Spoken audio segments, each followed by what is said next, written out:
Initially, I'm going to share certain case scenarios with you, and then we will divide it how we are going to go about in them. Let's say patient 1, her age is 23 years, she's married for 2 years, history of 2 abortions. No cardiac activity is detected. The thyroid profile, sugar, and CPC are normal.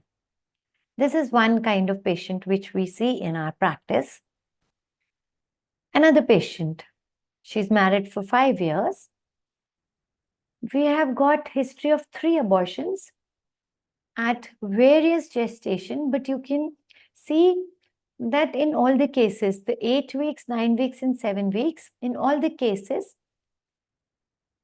the abortion has occurred after we have detected cardiac activity. We all know that we can see the cardiac activity at the age of 6 weeks for abdomen and at the age of 5 weeks in a TBS scan. A third case scenario, she's married for 3 years, history of 3 abortions at 17 weeks, 23 weeks, and 15 weeks. The second time it was preceded by leaking PV. Aborted at home live babies 2 times. Now another patient, 38 years old, conceived with IVF. There is history of high blood pressure, which is although controlled with medicine, but she shows sudden IUD at 23 weeks. Coming to the causes of recurrent abortions. This picture I've taken from net. We know the causes can be genetic, anatomic, autoimmune, infections, endocrine or hormonal, and unexplained. If you see carefully, this picture is showing unexplained infertility in 40 to 50% cases. Whereas I don't believe this because it's been so many years of our practice, and I cannot say that 40 to 50% of the cases we can't explain them. So today what we are going to talk is also dealing with this unexplained phenomena.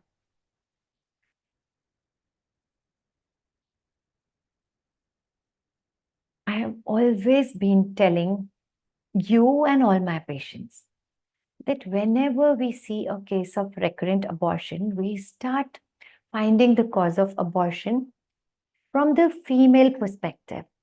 We forget that the baby is the result of a sperm as well as an egg. So the contribution of the male is at least not less than 50%, maybe a little bit more. So the role of male is not to take these pictures or just to take care of the diet of the female.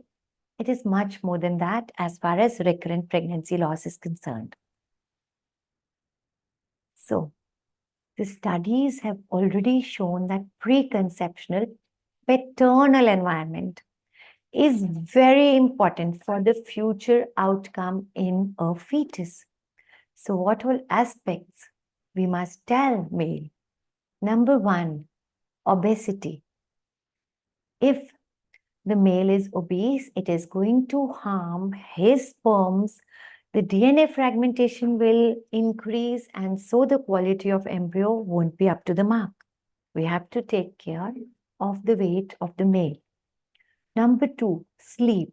It is very important that males also sleep on time, because studies have shown that the timing, when it is not a defined timing, because the circadian rhythm is disturbed, and this less amount of sleep a male takes is going to have a direct impact on the future baby. So the screen time, the more screen time a male is doing, the more chances that the baby will not be the best possible baby.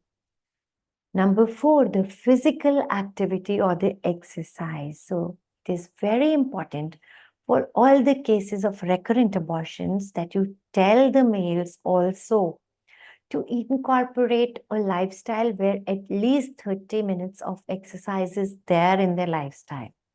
Vitamin D deficiency is related to recurrent abortions in the female.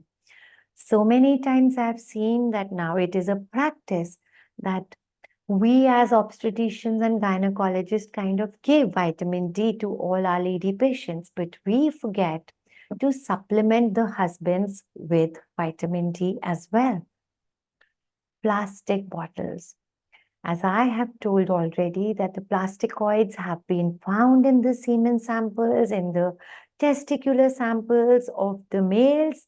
So it is very important that he uses as less plastics as possible. And the last point, if a lady is aborting recurrently, it is important to do HSV done in males as well. And if HSV is positive, either IgG or IgM, we must first treat this viral infection because it is directly related to recurrent abortions. So now, the second most important cause of PCOS of recurrent abortions, or the most important cause in females, is PCOS. PCOS is a lifestyle disease. 3 things that a PCOS lady should take care is she has to eat properly, a healthy diet should be taken, she should manage her sleep well, she should manage her stress well, and she should also take regular exercises in her daily curriculum. But now, as an obstetrician, what are the causes of recurrent abortion in the cases of PCOS? Number 1, her insulin is very high. There is high testosterone levels and LH is very high. So yes, lifestyle modification is key to success. We have to add metformin, oblique myoinositol, or both of them, yes, because both of them help to reduce the insulin peak, but they both act at different centers. One is going to act at the liver cells and the other is going to act at the muscle level. So both of them can also be combined. Vitamin D is less in cases of, although it's universally less, but it is more so in cases of PCOS. So do treat vitamin D deficiency as well. The role of steroids in PCOS, we have already talked about it, that in cases which shows hyperandrogenemia, we should take care of it. It can be taken care of by using steroids. We've already discussed it on the day we were talking about the PCOS class. How about the high LH? This slide we have already shared. Again, it is not the right slide, but the B style I told you, in the -1 cycle, down-regulate the patient using any kind of OC pill preparation. In the last 5 days of OC pill, instead of the injection antagonist, we have to use injection leupride, but the leupride should continue till she gets her menses. After her menses, the stimulation is done very lightly by using 37.5 hmg or even 50 if the patient is obese. After 4 days, you see for the response, and once the egg is ready, that is more than 18 mm, we can give injection HCG. Progesterone support can be very mild because this patient has formed a nice corpus luteum. As far as LH again is concerned, doing ovarian drilling is also helpful. I've already talked how, what, and which patients would benefit the most. Coming to the anatomical defects.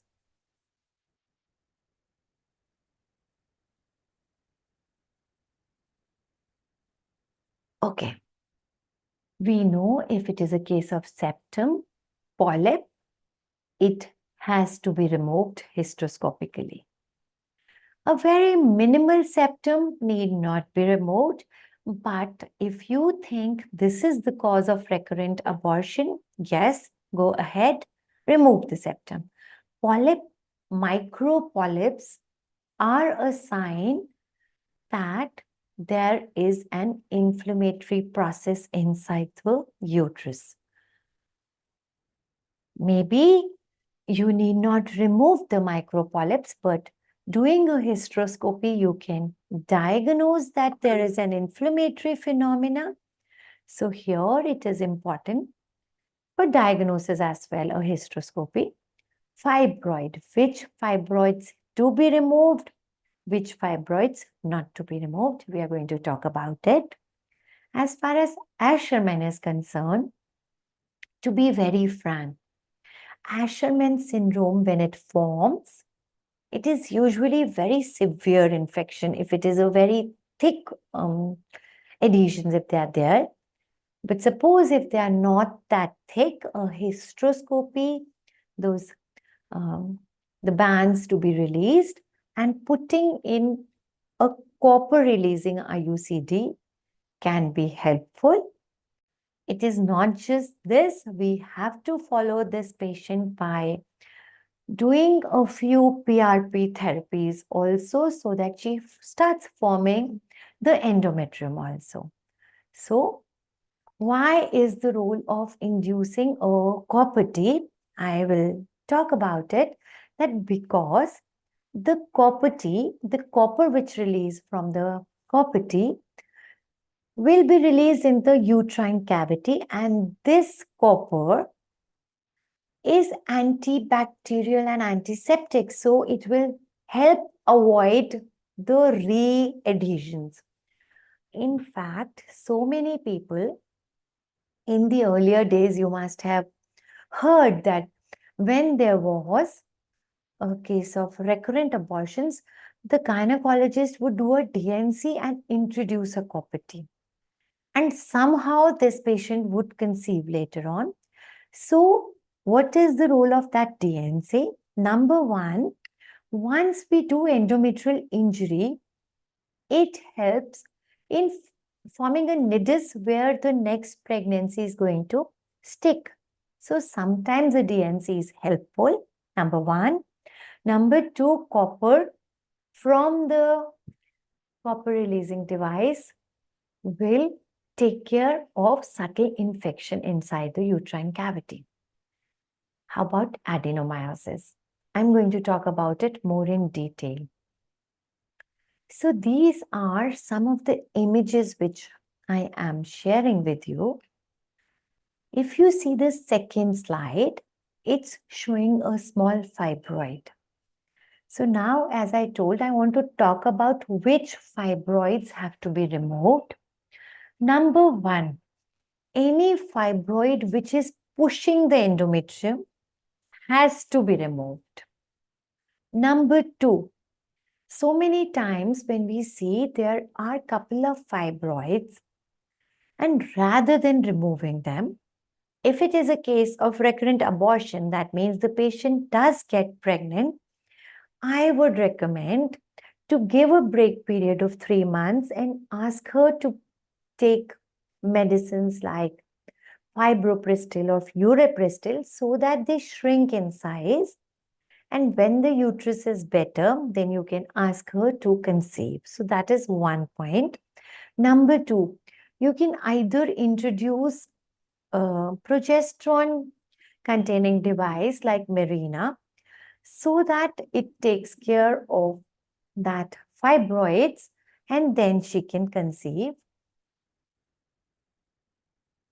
This is a case of septum. You can clearly see two endometriums. Um,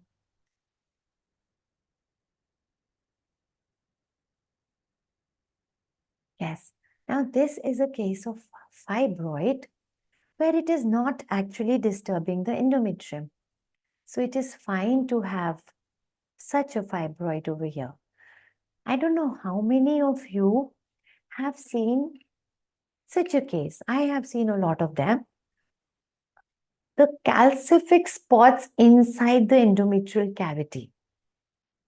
What all can it mean?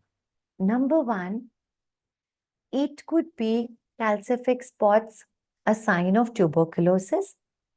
Number two, if it is a case of previous abortion, sometimes if a little bit of material is left behind, so it calcifies.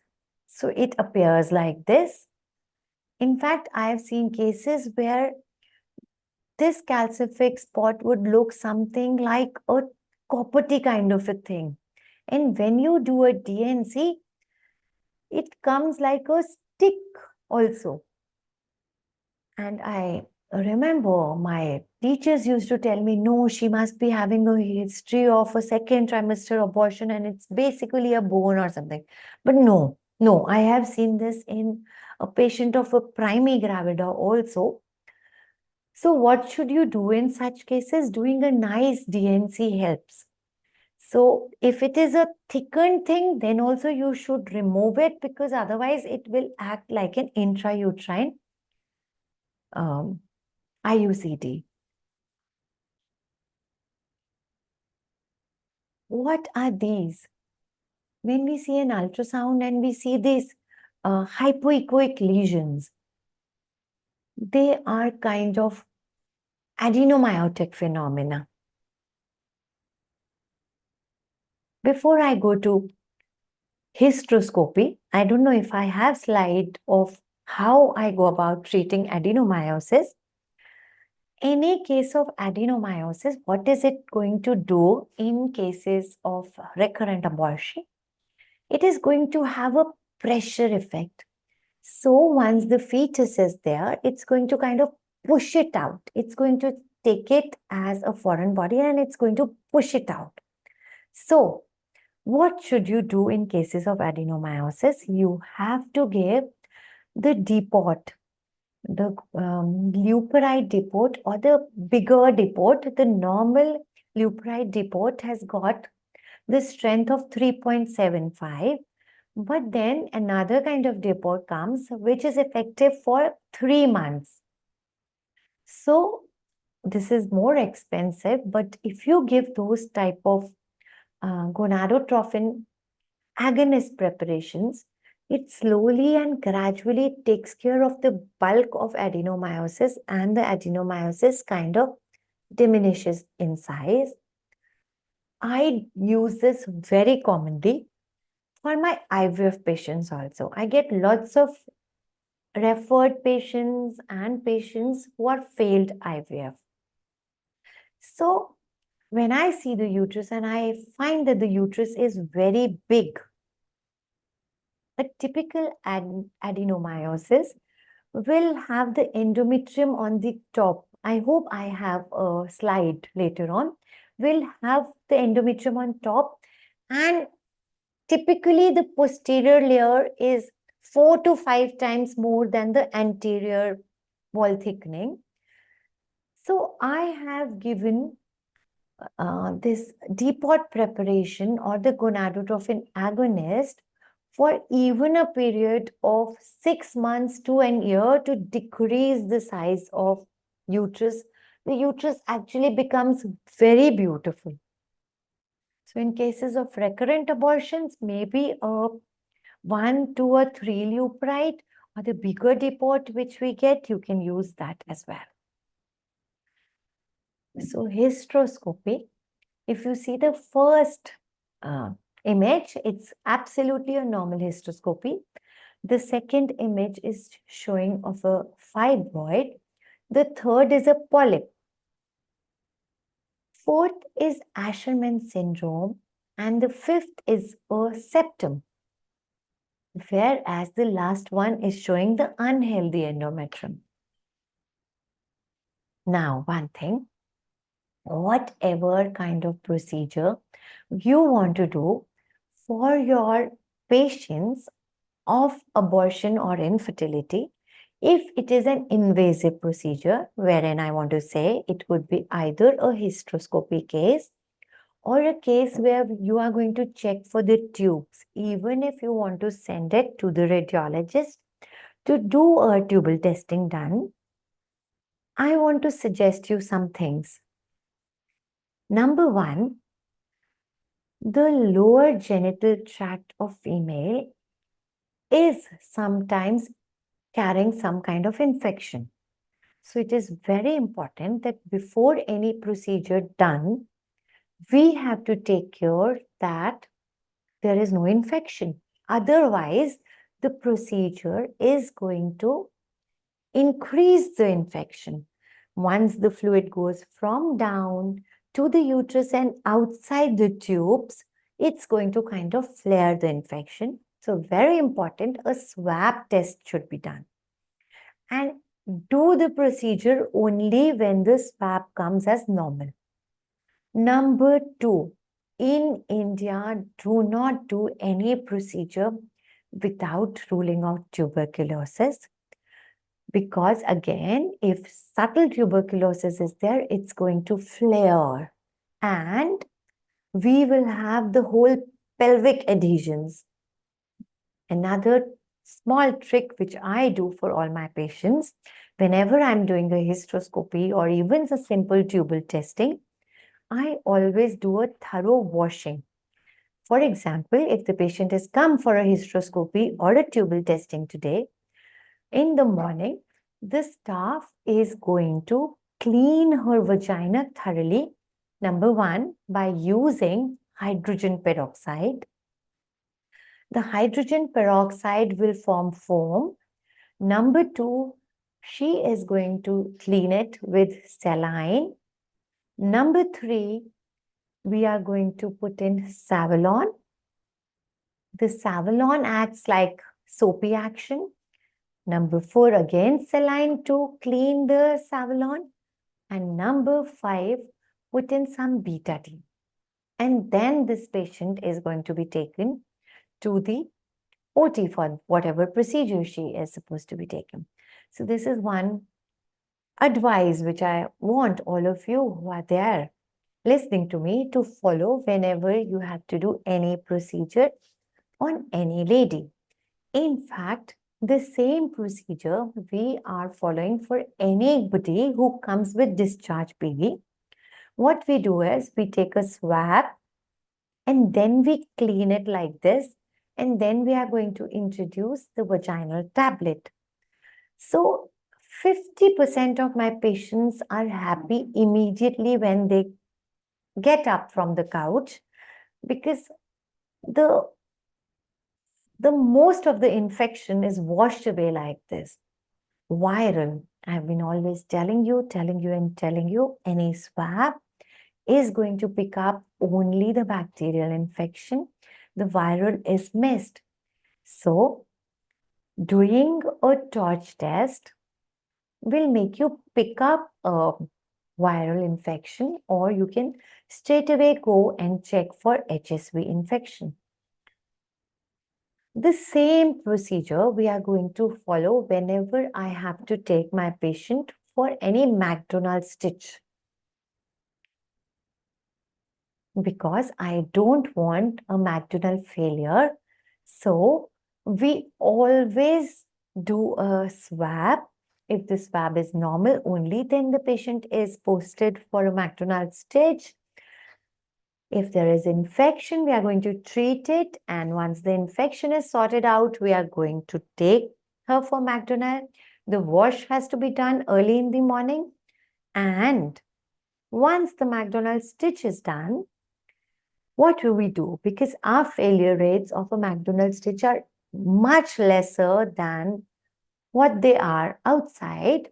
So what we do is, after we put a stitch, we are going to give her antibiotic prophylaxis till term.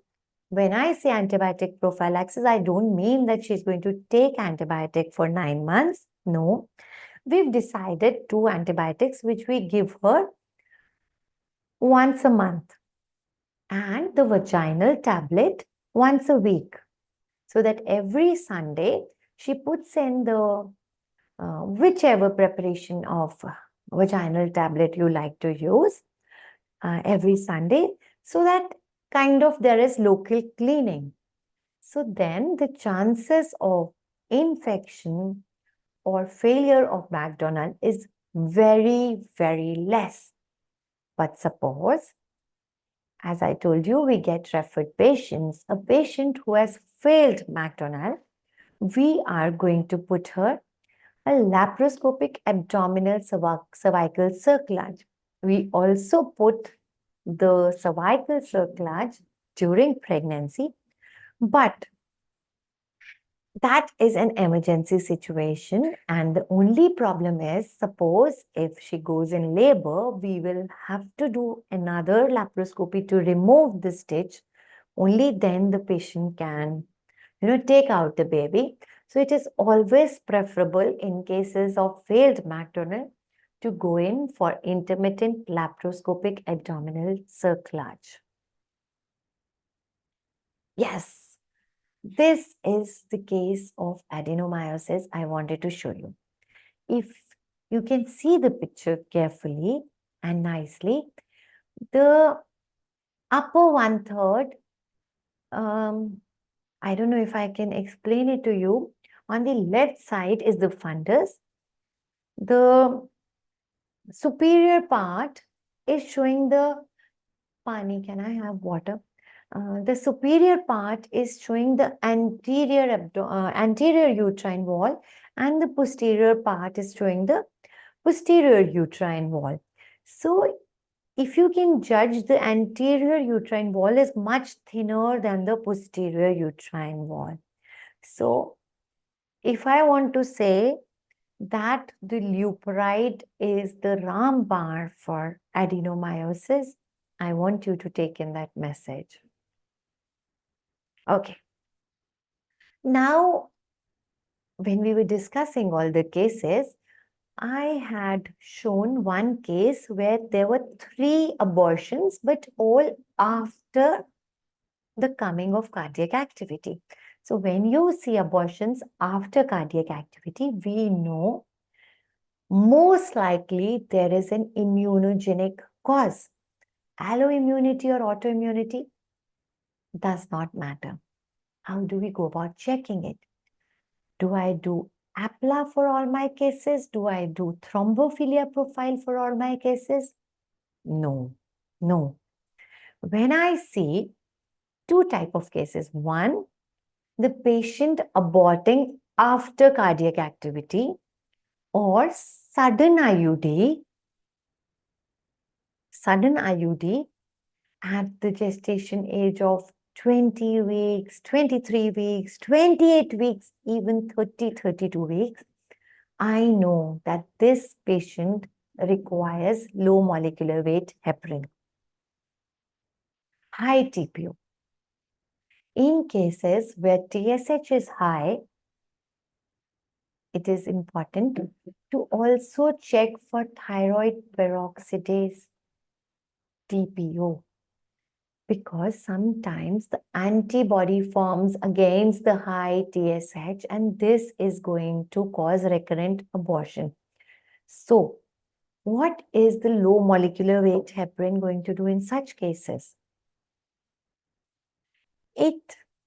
If I can explain low molecular weight heparin in simple words, it is not anti-clot. Basically, it kinds of, do vasodilatation. It kinds of open up the vessel. So it is very helpful where there is sudden IUD and recurrent abortions after cardiac activity going. And in cases where you are suspecting that there are some antibodies forming inside. For example, all cases of rheumatoid arthritis, pernicious anemia, or very rare cases where it is the autoimmune kind of phenomena, the low molecular weight heparin helps. I like to give it at least daily, and I am very comfortable to give it even 1 day prior to my planning of cesarean section. It doesn't cause any difficulty with cesarean, so you don't have to stop 2 or 3 weeks prior to your planning of delivery. In fact, we have also done cases where the patient has taken in the morning dose and we had to do a cesarean for her. Okay.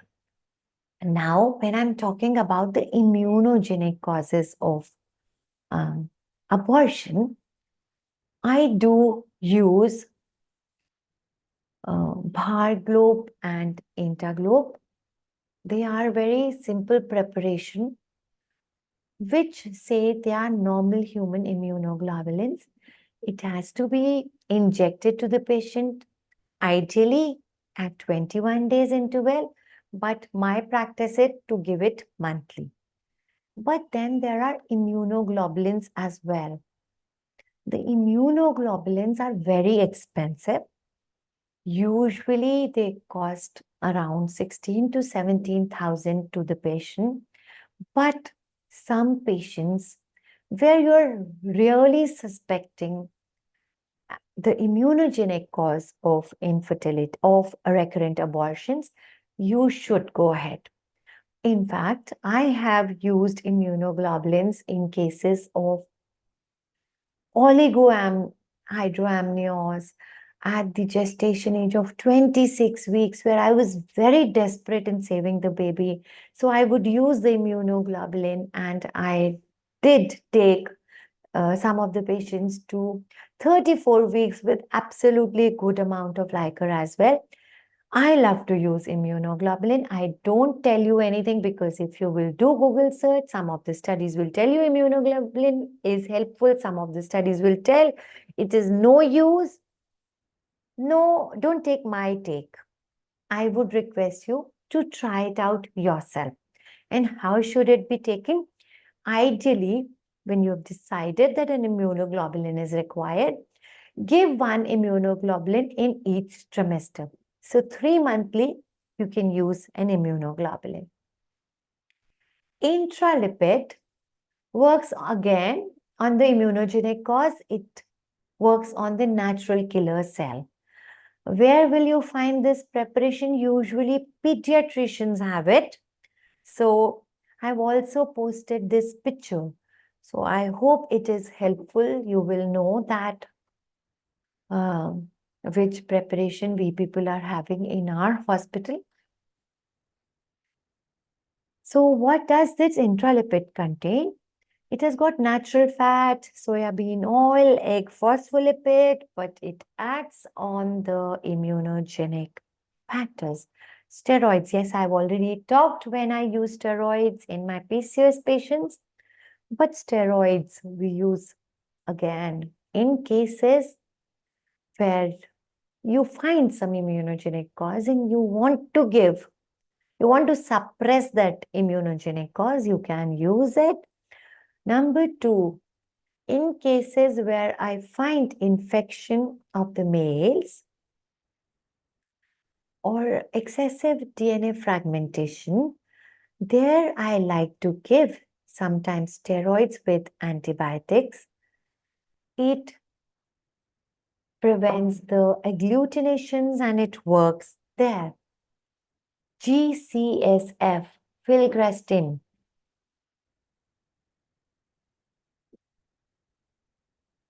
Where do I use GCSF? Again, if you will do Google search, some people will say it is useful, some people will say it has no role.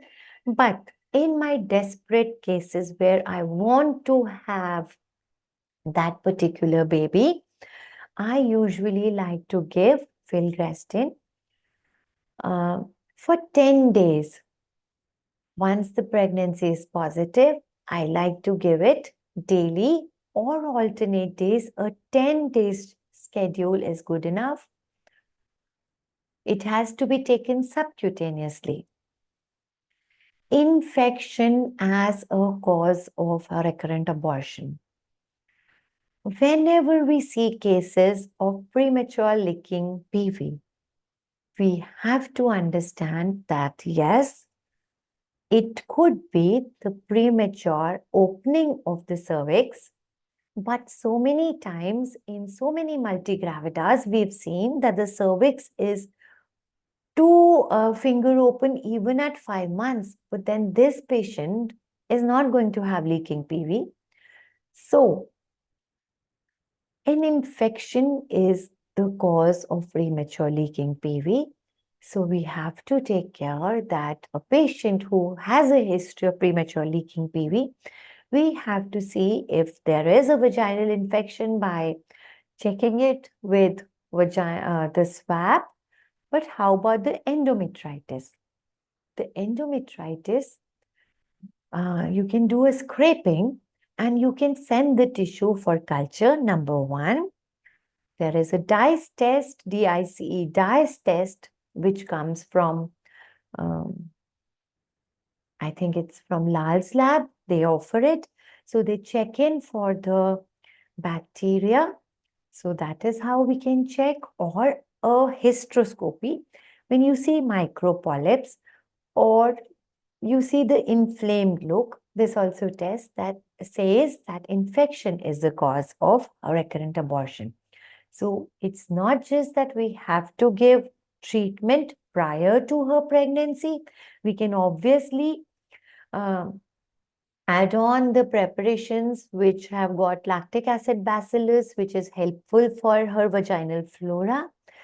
Also, explain to her the lifestyle modification, because when people take more carbs, there are more chances of her losing lactic acid bacillus. But when you take more curd and preparations which improves the abdominal flora, it also have effect on the vaginal flora. Yes, I was talking about the micropolyps in the endometrial cavity. You can see two pictures. One of them is the ultrasound picture. This is how we see fluid in ultrasound, fluid in uterus persistently when we say. Sometimes we put in an IUI cannula, aspirate it and send it for culture. Micropolyps is a sign of infection, and so many times we cannot pick a bacterial infection. So viral you must not forget, and the first image is the hysteroscopic image. So the swabs, what they have to be done, the vaginal, the cervical, both of them are important. I've already talked that yes, we always look for bacterial because swab is going to pick the bacterial infection but not the viral. So cytomegalovirus, but more the culprit mainly seen for recurrent abortion is herpes simplex virus. So do send the sample of the lady for herpes simplex as well as the husband's sample. And very interesting thing, I have never done it, but what people in West have started doing is the vaginal microbiota transplantation. What do? They take a healthy donor, that is, any patient. If you tell them that, your vaginal flora is healthy, so can we take your vaginal sample and can we transplant in the patient of bacterial vaginosis? So what do? We give the cups, the menstrual cups to the lady. The secretions are collected. They are dissolved in 10 to 40 ml of normal saline so that we kind of wash it. The vaginal microbiota is transplanted into vagina. We don't have to do any big thing. So whatever vaginal secretions you've obtained from a healthy donor, you're going to wash it with saline and you're going to transplant in a healthy, in the patient who's having recurrent vaginal infection. So this is something which I wanted to share with you. This is something which was shown in the X-ray last time. I had a patient of recurrent bacterial vaginosis and we could not treat her infection. Every time I did a swab, the swab would come positive, we would treat her, but again the swab would be positive. So we offered her this, but she did not agree. So genuinely speaking, I have never done such a case. Now, what is the role of the Babas, the spiritual gurus? We see them a lot in India. I don't know if you belong to a foreign country, how many such things are over there. But in India, they'll give you a tabiz kind of a thing to tie around your abdomen. And so many times, as an obstetrician, we have seen that the patient really delivers normally. There is a history of 5, 6 abortions.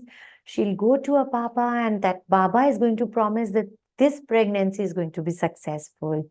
There would be a black thread tied around the abdomen. And so many times, all of us have removed that thread and put it in the neck around the baby. So, what was it? How does this act? They act on the psychological aspect of recurrent abortion.